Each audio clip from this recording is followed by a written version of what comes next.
Nous sommes en démocratie. C'est le peuple qui a le pouvoir, c'est le peuple qui décide. Non, je déconne. Démocratie, ça ne veut pas dire que le peuple a le pouvoir. Pourtant, démos, kratos, tout ça. Attends. Assis-toi 2 minutes, tu vas vite comprendre. Et on va commencer par le discours d'un dénommé Emmanuel Joseph Sieyès, député du tiers-État aux États généraux de 1789. Attention, je cite. Les citoyens qui se nomment des représentants renoncent et doivent renoncer à faire eux-mêmes la loi. Ils n'ont pas de volonté particulière à imposer. S'ils dictaient des volontés, la France ne serait plus cet État représentatif, ce serait un État démocratique. Le peuple, je le répète, dans un pays qui n'est pas une démocratie, et la France ne saurait l'être, le peuple ne peut parler, ne peut agir que par ses représentants. Fin de citation.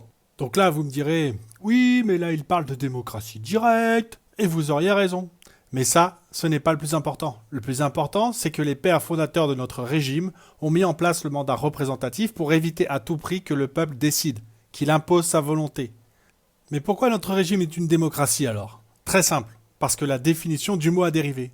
Au cours des élections du 19e siècle, des candidats se sont affirmés démocrates pour rafler toutes les voix. La notion de promesse électorale, vous connaissez, hein. Et ça a cartonné.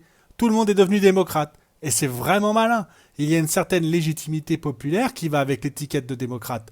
Après, il n'a pas fallu longtemps pour coller cette étiquette sur le régime lui-même, avec les mêmes avantages au niveau international, pour s'opposer aux méchantes dictatures.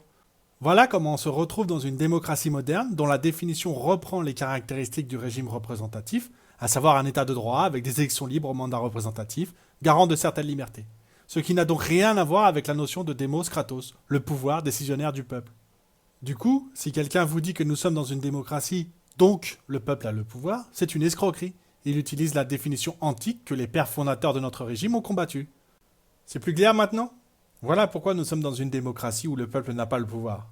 Et si vous avez quelque chose à ajouter, les commentaires sont là, je vous attends.